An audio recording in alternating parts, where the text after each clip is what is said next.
Olde Pink House is one of a resume piece, if you will, not just because it's in one of the oldest buildings in Georgia. It's actually housed in buildings that are attached. One of those buildings is where General Sherman signed the Declaration of the End of the Civil War. Incredible history to be a part of in any way. It is a treasure. It is a treat. It's a privilege to be a part of it.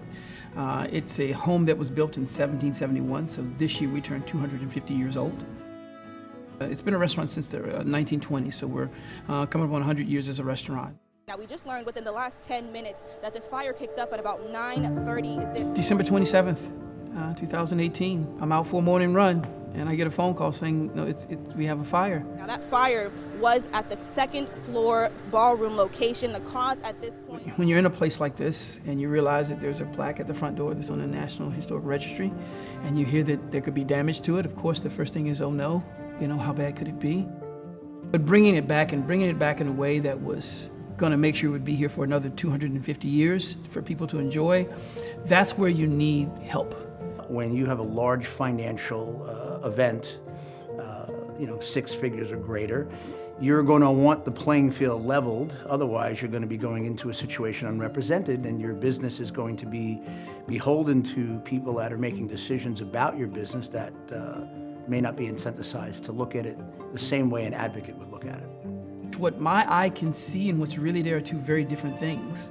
And so you have to have someone involved that does this on a daily basis. We were referred to this claim by an attorney here in Atlanta that represents the family that owns Olde Pink House, which is truly one of the busiest restaurants in the country. We were, again, retained very early. We were able to coordinate with the owner of Olde Pink House and a very talented local general contractor, and we were able to put together a 120-day plan to get that restaurant reopened, which would have normally taken 12 months. Having someone like Brandon Lewis and his team come in, this is what they see every day. For us, this was a once, hopefully in a lifetime occurrence, right? But this is something that they deal with every single day.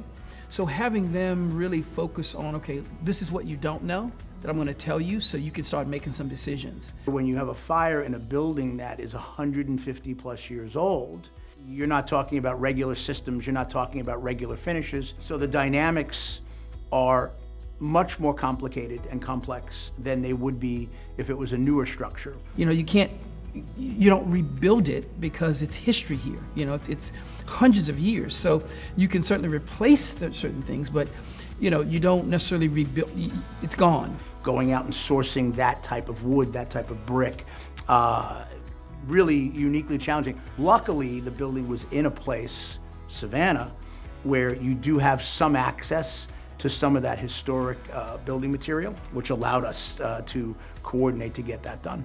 What we see as far as the walls is one thing, but what's behind the wall is important. What's in the ductwork is important.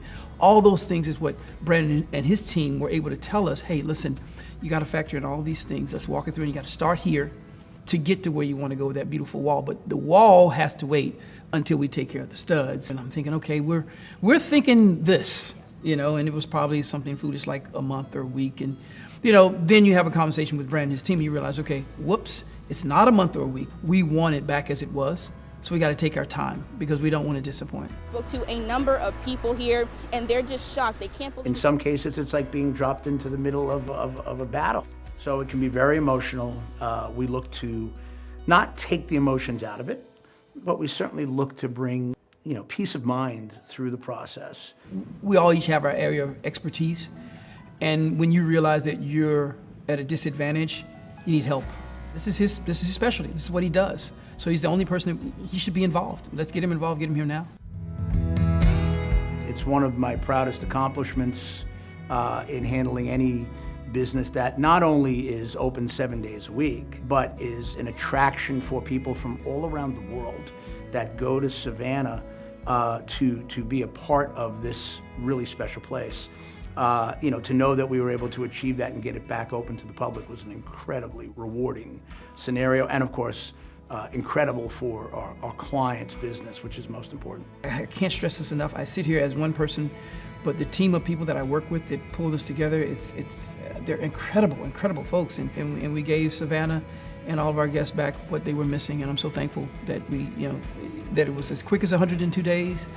But I'm grateful for the people that I work with because they made it, they made it happen.